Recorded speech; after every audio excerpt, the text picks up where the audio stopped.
Hello guys, it's Revolution. So in this video we're going to talk about the potential of Goku vs Vegeta 3 happening very shortly in the Dragon Ball Super manga, specifically in either the Granola arc or shortly after it. We know that Goku can use Ultra Instinct at will, he has a honed Ultra Instinct, and now we know that Beerus is going to be teaching Vegeta a technique that will allow him to surpass current Ultra Instinct Goku. Now we do not know what that technique is yet, but if Beerus is to be believed, then Vegeta will once again rival Goku in terms of power. Before we get onto the nitty gritty, I just want to take you back 5 or 6 years to when Dragon Ball Super was first started. I think everybody and their mum expected to see Goku and Vegeta go at it again. Of course, we have seen them spar, we've seen them train, but we've not seen them have a fully fledged fight in Dragon Ball Super.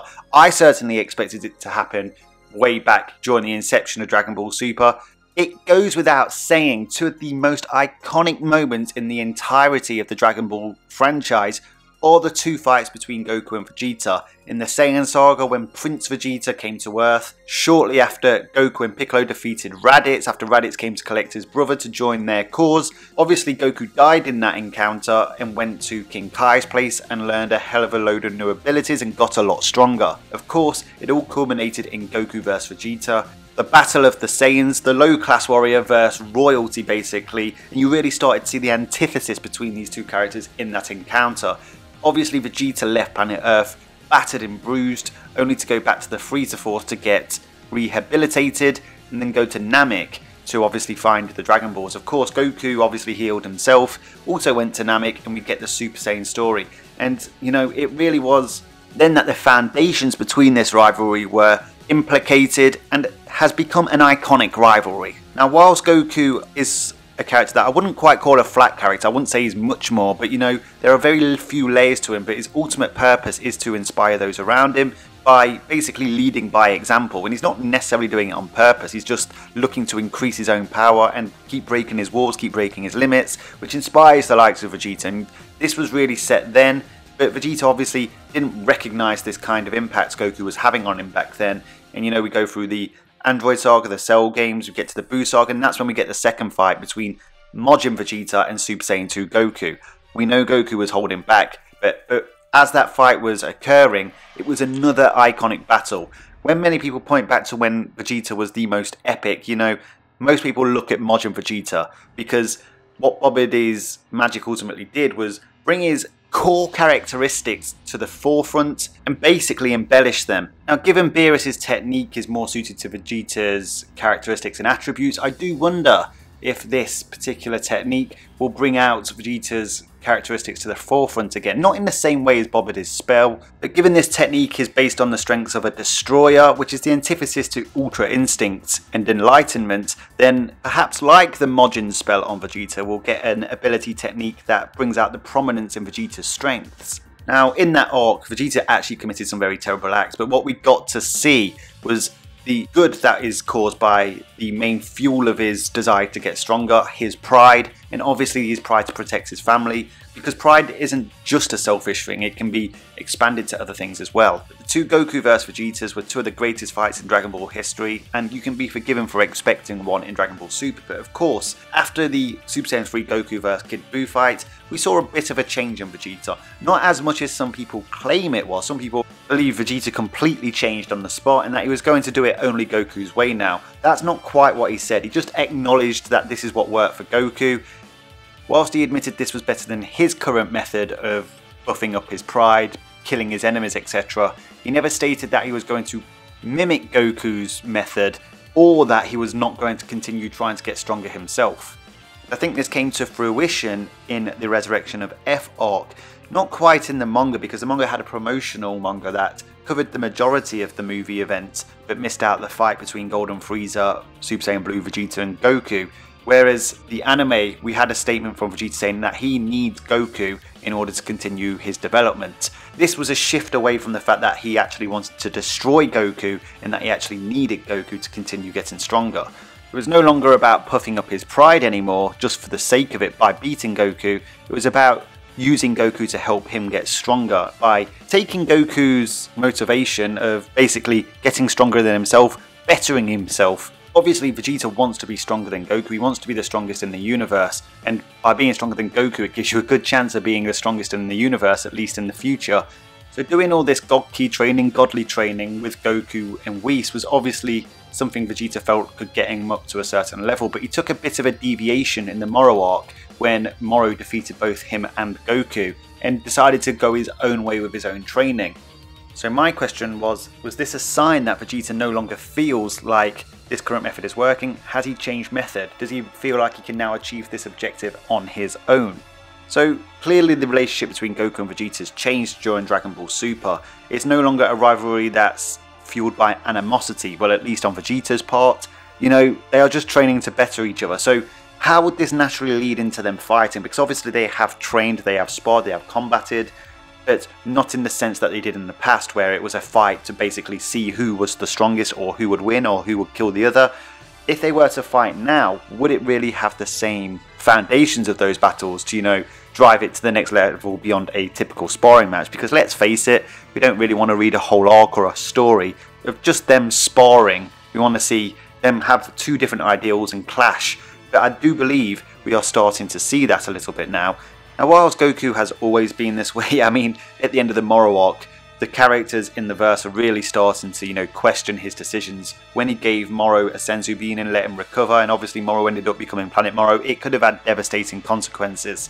At the beginning of chapter 68, when Goku and Beerus and Vegeta are all on the planet discussing the fact that Goku wants newer, stronger enemies to turn up, you know, Vegeta looks dismayed. Beerus gets angry and confronts Goku about it. I'll take you back to after the Cell games, after Goku took Cell to King Kai's planet. Cell self-destructed and killed Goku.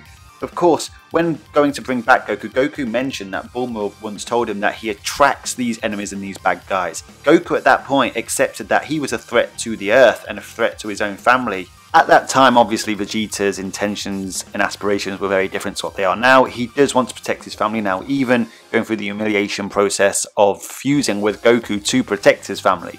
Goku, by his very nature, by and large, ultimately continues to bring big threats to Earth. And obviously, since the Tournament of Power, where Goku was solely responsible for, you know, bringing Frieza back into the fold and getting him resurrected. I mean, you saw at the beginning of the Dragon Ball Super Broly movie how much Vegeta was dismayed by this again, where he kept calling Goku an idiot time and time out again.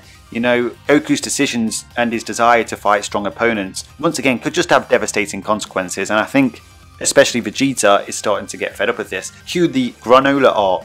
We saw in the Moro arc that Vegeta has very different ideals to Goku when it comes to finishing an enemy off. Whilst we know this is Goku and it's all innocence, and obviously a lot of good comes from Goku, more good than bad by the way, but you know, there are some negative consequences of Goku's behaviour. This could eventually lead to a clash of ideals and be the fuel between a third fight between these two. So basically what I'm trying to do is give a indication of how they could set up, you know, a clash of ideals, a clash of thematics, in order to have these two have a serious fight again in Dragon Ball Super. I think Dragon Ball Super wouldn't be complete without Goku vs Vegeta 3. The first two fights, I mean, the first fight, you could say Vegeta won it because so many characters had to get involved to fight him, but ultimately, you know, neither character truly destroyed the other character. Whereas in the Majin Vegeta vs Super Saiyan 2 Goku fight, the fight ended early because of the arrival of Majin Buu. Now, of course, the third fight might not have anything to do with these clash of ideals I've talked about. It could just be due to, you know, who is the strongest. I mean, it would make sense, and maybe they don't need all these extra thematics behind why they fight.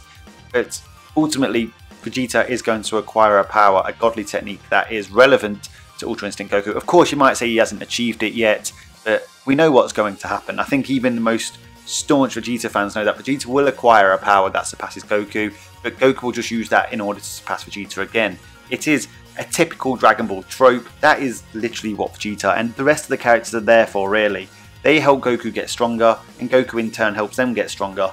Now, Vegeta has surpassed Goku many times in the past, obviously with Goku ultimately trumping Vegeta in the end, but given that Beerus is teaching Vegeta this specific technique, obviously there is only one way to test it. It's either against the same opponent or against each other in one-on-one combat. Now, I made a video the other day talking about how Granola's sniping ability may be used to test Goku's accuracy with his Ultra Instinct, but obviously whatever Vegeta gets, I believe, will also be Once again, like their characters, the antithesis of each other, so the skills will be the antithesis of each other. However, I do think they'll also be able to work together against an opponent as well, because I think that's what Dragon Ball has largely been promoting now, is Goku and Vegeta working together to fight against an opponent. We've had the whole thing about Vegeta's natural ability wouldn't naturally lead to Ultra Instinct, and now obviously we're getting Beerus teaching them. Once again, like I keep saying, the antithesis of something that the angels have. The gods of destructions, by their very nature, aren't naturally adept at Ultra Instinct because of the nature of Ultra Instinct and the nature of their characters.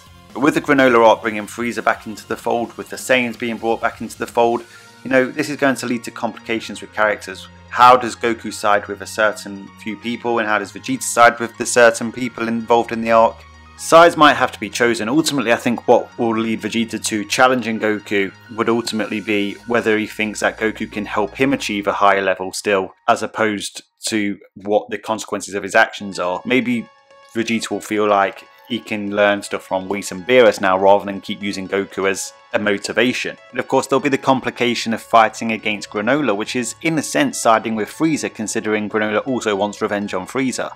I feel like this arc particularly could definitely open the potential of Goku and Vegeta finally clashing, and I believe given the training that both of them have undergone and the progression in their training they've undergone throughout the entirety of Dragon Ball Super from beginning to end, to close it full circle, it will ultimately lead to a battle between the two. Obviously this is just theoretical on my part, so take it with a pinch of salt, but I just genuinely don't believe Dragon Ball Super will conclude without a Goku vs Vegeta 3. Or it might just be a contest of seeing whose ability actually trumps the other.